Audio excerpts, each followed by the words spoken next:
والصلاة والسلام على محمد بن عبد الله. أما بعد، قال الله تعالى في كلامه المجيد وفرقانه الحميد: أعوذ بالله من الشيطان الرجيم.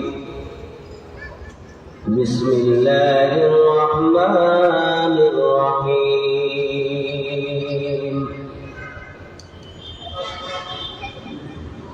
قل هل يستوي الذين يعلمون والذين لا يعلمون؟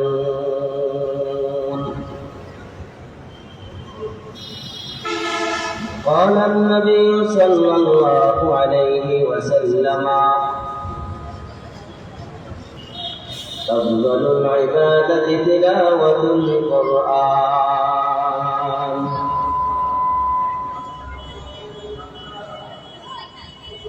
اللهم صل على محمد وعلى آل محمد كما صليت على إبراهيم وعلى آل إبراهيم إنك حميد مجيد. اللهم بارك على محمد وعلى آل محمد كما باركت على إبراهيم وعلى آل إبراهيم إنك حميد مجيد. আল্লাহ পাকের বান্দা জনাব মুহাম্মদ রাসূলুল্লাহ সাল্লাল্লাহু আলাইহি ওয়াসাল্লামের মধ্যে আল্লাহ তাআলার বড় ইহসান, বড় দয়া, বড় মায়া, বড় মমতা, বড় ভালোবাসা প্রতিদান হিসাবে, বিনিময় হিসাবে আমাদেরকে দুনিয়াবী মুক্তি এবং পরকালীন মুক্তির জন্য, দুনিয়াবী সফলতা এবং পরকালীন মুক্তির জন্য প্রত্যেক অঞ্চলে এই ধরনের কোরআনের মাজমা ইন্তজাম করা হয়ে থাকে। যে মানবে সে কামিয়াব, যে মানবে না সে না কামিয়াব। যে আমল করবে সে সফল, যে আমল করবে না সে বিফল। আল্লাহ পাকের শুকরিয়া, সীতাকুণ্ড পৌরসভার অন্তর্গত একেবারে বাজারের উপরে, বাজারের নাবি সীতাকুণ্ড দারুল মডেল মাদ্রাসার আয়োজনে আজকে সন্ধ্যার কেরাত, ওয়াজ ও দোয়ার মাহফিলের ইন্তজাম আমরা যারা মুসলিম ঘরে জন্মগ্রহণ করেছি আমরা আমাদের প্রত্যেকের স্থান থেকে মেধাবুদ্ধি, অর্থ, সময়, শ্রম দিয়ে সীতাকুণ্ড দারুল মডেল মাদ্রাসার এই আয়োজনকে মোবারকবাদ এবং সাধুবাদ জানাচ্ছি। এই মাদ্রাসা কর্তৃপক্ষ এই ধরনের কোরআনের মাজমা কায়েম করে অন্তত মুসলমানদের সন্তানদেরকে, মুসলিম গোটা সমাজকে দুনিয়াবী কল্যাণ এবং পরকালীন মুক্তির একটা ব্যবস্থাপত্র গ্রহণ করেছে। যদি শুকরিয়া আদায় করি তো আল্লাহ তাআলা নিয়ামত বৃদ্ধি করবেন। নিয়ামত বৃদ্ধির অর্থ এই নিয়ামতটা আমার উপরে যতদিন আমার প্রয়োজন ততদিন আল্লাহ আমাকে রাখবেন। সুবহানাল্লাহ। আর যদি নিয়ামতটা আমি শুকরিয়া আদায় না করি, মূল্যায়ন না করি, অবমূল্যায়ন করি, তো আল্লাহ তাআলা আমার থেকে নিয়ামত ছিনিয়ে নেবেন। ছিনিয়ে নেওয়ার অর্থ আমার প্রয়োজন থাকা সত্ত্বেও আমি জিনিস পাবো না। শুধু এতটুকুই শেষ নয়, আল্লাহ তাআলা সতর্ক করলেন খবরদার, নিয়ামত তো সে ছিনিয়ে নিবই বটে, তবে শাস্তিও কঠিন। আমার শাস্তি বড় যন্ত্রণাদায়ক। নবী আলাইহিস সালাতু ওয়াস সালামের ইরশাদ, আল্লাহ কোরআনের এই মজলিসে আসবে আর বসবে, হেদায়েতের নিয়তে বসবে, ইখলাসের সহিত বসবে, আখিরি মুনাজাত দিয়ে বাড়িতে যাবে, কমপক্ষে তার আমল নামায় 50 লক্ষ নেকি জমা হয়ে যাবে। সুবহানাল্লাহ। সরকারে দু আলম নবী আলাইহিস সালাতু ওয়াস সালাম আরো বলেন, আল্লাহ পাকের কোন বান্দা আমলের নিয়তে কোন একটি মাসআলা যদি শিখে তো 70 রাকাত নফল নামাজ পড়িয়া যে সওয়াব পাইতো, তার সমপরিমাণ সওয়াব তার একটি মাসআলা শিখার কারণে পেয়ে যাবে। সুবহানাল্লাহ। এখনো সে আমল করে নাই, মাত্র শিখছে। নবী আলাইহিস সালাম আরো ইরশাদ করেন, যে ব্যক্তি দ্বীন শিখার নিয়তে ঘর থেকে বের হলো, কোরআনের এই মাজমাতে আসলো, এই আসার পথে ঘর থেকে বের হয়ে যতটি কদম লাগবে প্রতি কদমে এক একটি করে গুনাহ মাফ হয়ে যাবে। সুবহানাল্লাহ। এবং এক একটি করে নেকি তার আমল নামায় জমা হয়ে যাবে। সুবহানাল্লাহ। এতগুলো সুযোগ থাকার পরেও, এত নেকি কামাই করার এক্সপোর্ট থাকার পরেও, সুযোগ থাকার পরেও আমরা যারা অনার্থক দোকানে বসে আছি, ঘরে শুয়ে আছি, কেউ আড্ডায় মত্ত আছি, কেউ খেলায় মত্ত আছি, সুযোগ থাকা সত্ত্বেও, এত এত নেকি কামাই করার সুযোগ থাকা সত্ত্বেও আসতেও পারি নাই, বসতেও পারি নাই। মনে হয় যেন আমার কপালটা খারাপ, কপাল পুড়িয়া গেছে। কারণ প্রত্যেক জায়গায়, প্রত্যেক এলাকাতে, প্রত্যেক যুগে কিছু হতভাগাও থাকে, কিছু ভাগ্যবান লোকও থাকে। নবীজির থেকে আমাদের জন্ম প্রায় 1000 বছর পরে ভাগ্য ভালো বলে আল্লাহ তাআলা আমাদেরকে মুসলমান হওয়ার সুযোগ করে দিয়েছেন। সুবহানাল্লাহ। আর নবীজির যুগেই জন্মগ্রহণ করে আবু তালেব, আবু লাহাব, উতবা সাহেবরা মুসলিম হতে পারে নাই। কপাল পড়া, ভাগ্য খারাপ, এই জন্যই পারে নাই। আদৌ এখনো আমরা যারা সুযোগ থাকার পরেও আসতে পারি নাই, এর অর্থ আমার ভাগ্যটা বুঝে খারাপ। 50 লক্ষ নাকি জমা হবে সাধারণ কথা। কারো কারো চিন্তা করবে এত নাকি দিয়ে কি করবো। কপাল পড়া মুসলমানের খবর না। আজকে দুনিয়া থেকে প্রায় 13 লক্ষ গুণ দূরে সূর্য অবস্থান করতেছে। আমার মালিকের একটা সৃষ্টি সূর্য, সূর্যের পিঠ দিয়ে দুনিয়াতে তাপ দিতে আছে। 70,000 ফেরেশতা পানি ছিটাই দিয়েছে, যাতে তাপটা সরাসরি বান্দার গায়ে আসিয়া না লাগে, বান্দা কষ্ট পাবে। 70,000 ফেরেশতার পানি ছিটানোর পর সূর্যের পিঠ দিয়ে তাপটা দিতে আছে। এই তাপটাও চৈত্র মাসে সহ্য করার ক্ষমতা আমাদের থাকে না। চৈত্র মাসে সূর্যের তাপে জমিনটা ফাটিয়া চৌচির হইয়া যায়। অনেক সময় দেখা যায় কুকুর গরমের চোটে পানিতে নামিয়া বসিয়া থাকে। মানুষগুলো ঘুমাইতে পারে না, সহ্য করতে পারে না, গায়ে কাপড় রাখতে পারে না, অসহ্য গরম। এই আল্লাহর বান্দা একটু চিন্তা করো না, আমার মালিকের সৃষ্টি 8টা সূর্য আছে। ময়দানে হাসরে কিয়ামতের 8টা সূর্যই তার পেট দিয়া তাপ দিতে থাকবে। এবং বর্তমান দুনিয়া 13 লক্ষ গুণ দূরে সূর্য অবস্থান করতেছে। ময়দানে হাসরে 1 হাত মাথার উপরে সূর্যটা অবস্থান করবে। আর সূর্যের তাপের মাথার মগজগুলো বাতের মোহর মতো উতরাইতে থাকবে, গলিয়া গলিয়া মরিয়া যাইবে। একটা ফেরেশতাও মনের ভুলে 1 ফোঁটা পানি ছিটবে না।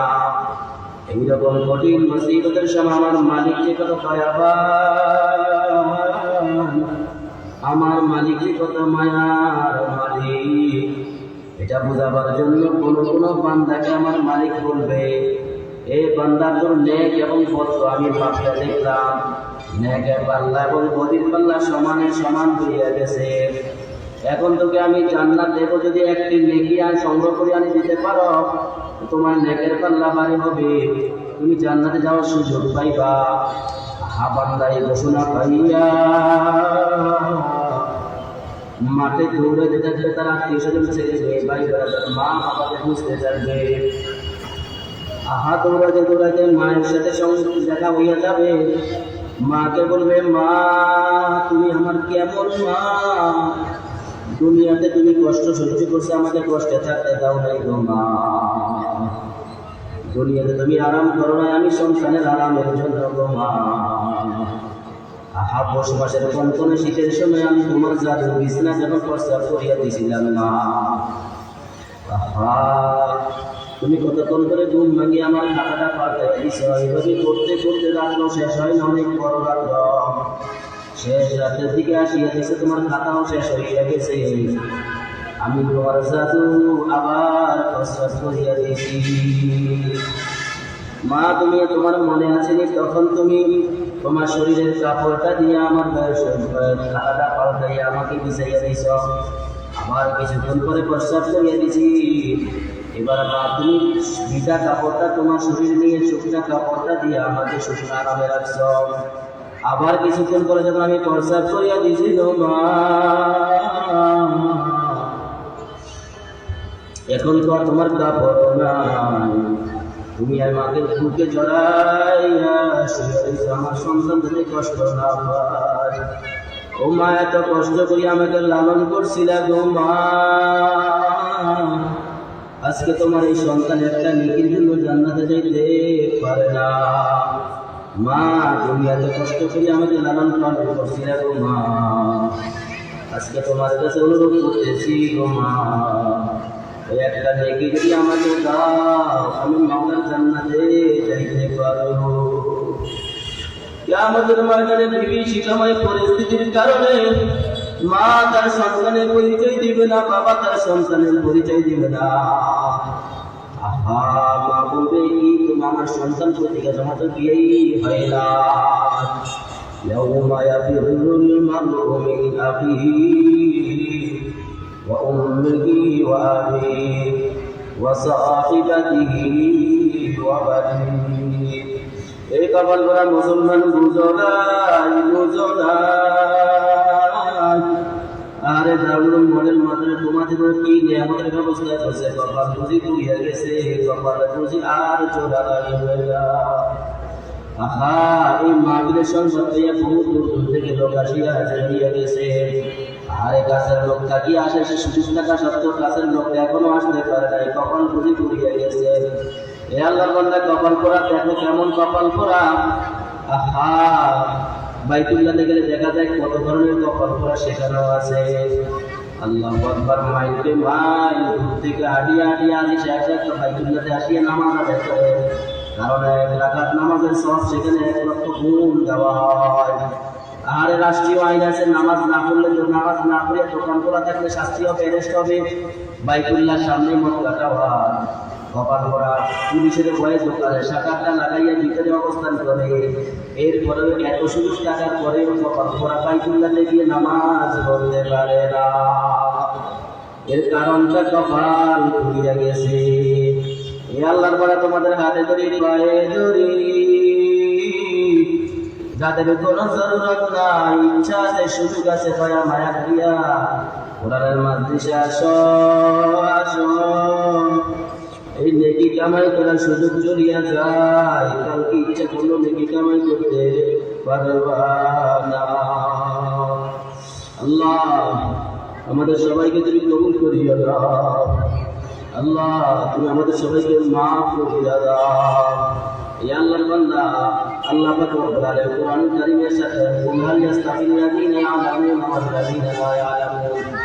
নবী গো, আপনি দুনিয়াবাসীদেরকে শুনাইয়া দেন, এই দুনিয়াবাসী তোমরা বলো, তোমরা সাক্ষী দাও, তোমরা স্বীকার করতে যাও, ইয়াস্তাগিল্লাযীনা ইয়ালামুনা ওয়াল্লাযীনা লা ইয়ালামুন। যারা জানে আর যারা জানে না তারা কখনো এক হইতে পারে না। এই কপাল করে আজকে দেখো বিভিন্ন জেলাতে আল্লাহু আকবার বৃদ্ধাশ্রম নামক কারাগার তৈরি হইয়া গেছে। কপাল করার খবর নাই, ওই নাম বাচ্চা থাকতেই তার সন্তান যাবে সে কোরআন শিক্ষায় শিক্ষিত করে নাই। সে দুনিয়ার লোভে পড়িয়া, দুনিয়ার মায়ায় পড়িয়া ইঞ্জিনিয়ার বানাইছে, ব্যারিস্টার বানাইছে, ডাক্তার বানাইছে, উকিল বানাইছে, কোরআনের শিক্ষা দেয় নাই। যার কারণে ওই সন্তান যখন বড় ডাক্তার হয়েছে, বড় ইঞ্জিনিয়ার হয়েছে, বড় উকিল হয়েছে, বড় ব্যারিস্টার হয়েছে, বাবা যখন বৃদ্ধ হয়েছে, মা যখন বৃদ্ধ হয়েছে, বাবাকে আর মাকে ঘরে জায়গা দেয় না। কপাল করা মা কি নিয়ামত জানে না, কারণ জানবে কিভাবে তাকে কোরআন শিক্ষা দেওয়া হয় না। ওই বৃদ্ধ অবস্থায় মাকে সন্তান বৃদ্ধাশ্রমে লাগিয়ে আসছে, বাবাকে বৃদ্ধাশ্রমে লাগিয়ে আসছে। বৃদ্ধ সময়ে ওই বাবা ঘরে ডাকবে, একটু সেবা পাবে, নায়নাতুর নিয়ে আনন্দ করবে, কথা বলবে, সেই সুযোগ না। কারণ সন্তান তো হিংস্র প্রাণী হইয়া গেছে, সন্তানের ভিতরে মায়া বলতে কিছুই নাই। সন্তান তাকে বৃদ্ধাশ্রম কারাগার দিয়ে আসছে। কপাল করা মুসলমান কান খুলিয়া শোনা, যাদের সন্তান 5 বছর 6 বছর বয়স আছে, তোমার বাবা তোমাকে বলছি, যাদের সন্তান 5-6 বছরের সন্তান, মায়া করিয়া তোমার পার্শ্ববর্তী নুরানি প্রতিষ্ঠানে বাচ্চাটাকে ভর্তি করাইয়া দাও।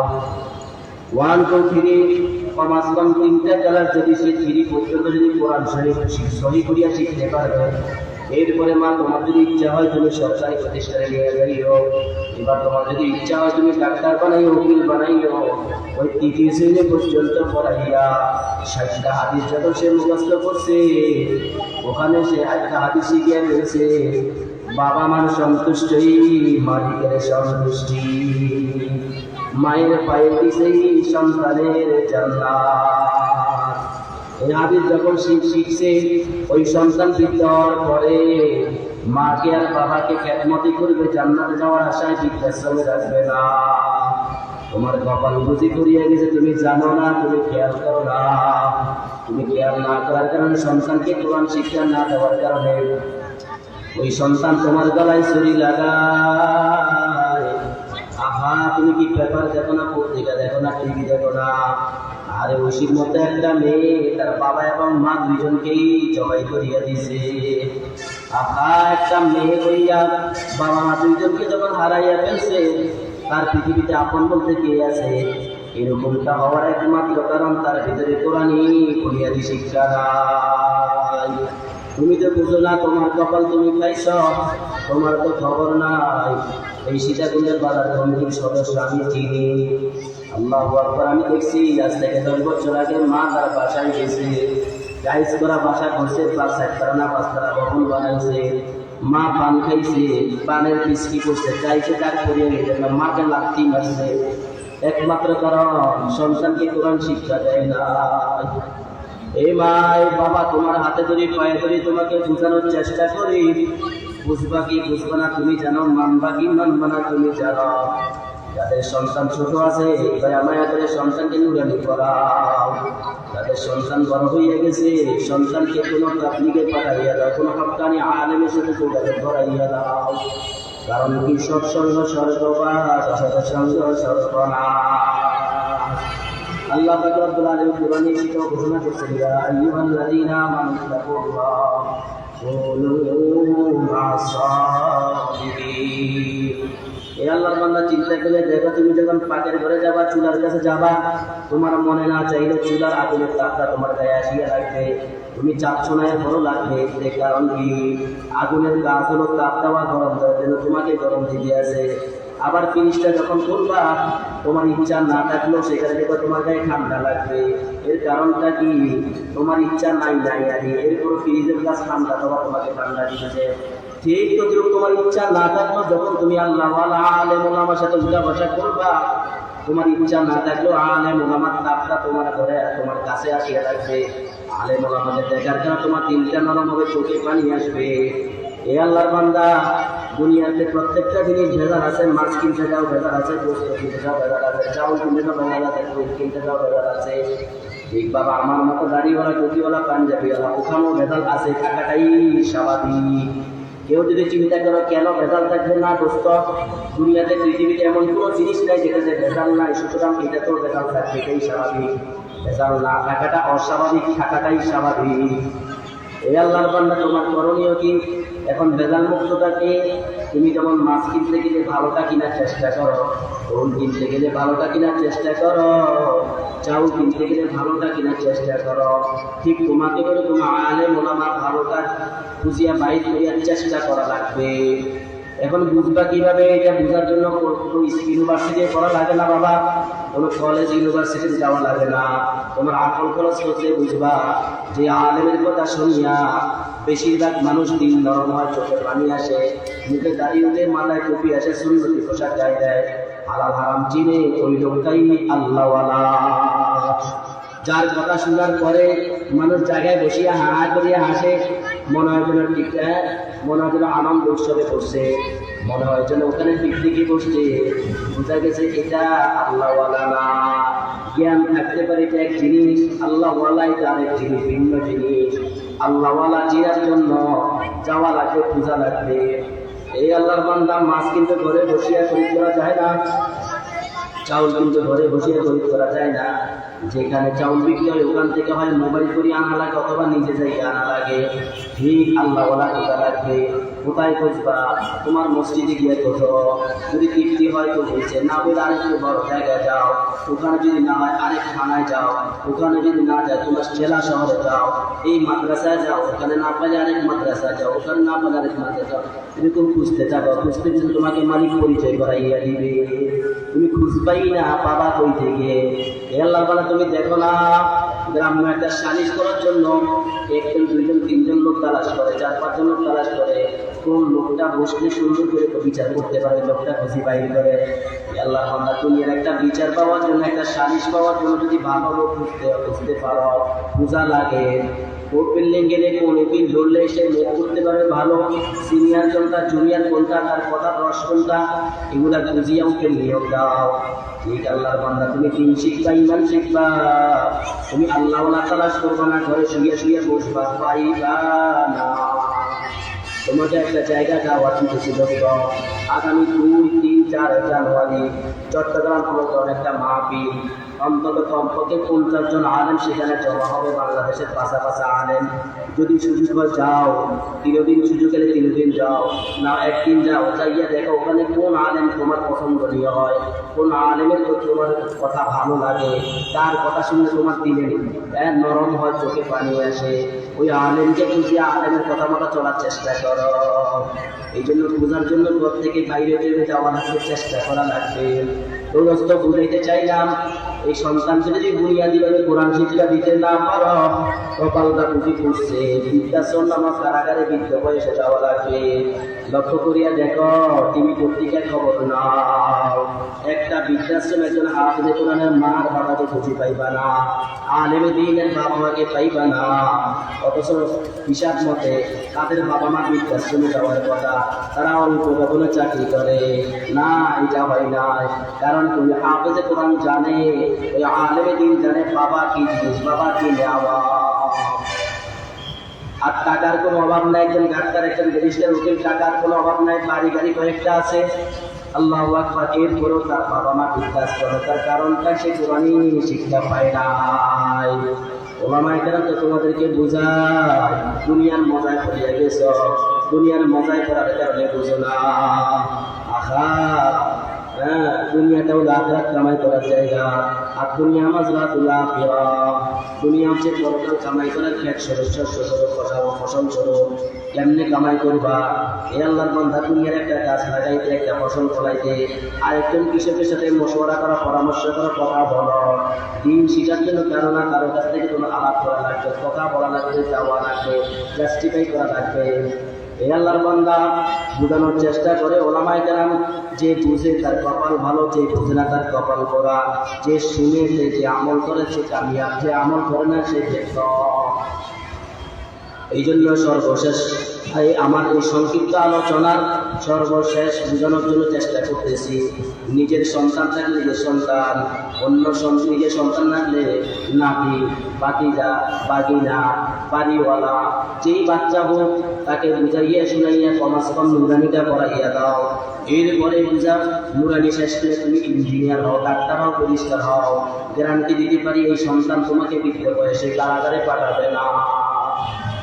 তুমি যুক্ত বয়সে নিজের সাপোর্টিং এর জন্য হলেও বাচ্চাটাকে নুরানি করাও, কবরে শান্তি পাওয়ার জন্য বাচ্চাটাকে নুরানি করাও, আসরে শান্তি পাওয়ার জন্য বাচ্চাটাকে নুরানি করাও, বৃদ্ধ বয়সে আরামে থাকার জন্য হলো বাচ্চাটাকে নুরানি করাও, আমার মালিককে সন্তুষ্টি করানোর জন্য নিয়তে হলো বাচ্চাকে নুরানি করাও। আল্লাহ তাআলা আমাদেরকে এই সামান্য আলোচনা মোতাবেক জীবন গঠন করার তৌফিক দান করেছে বলে বলে আমিন।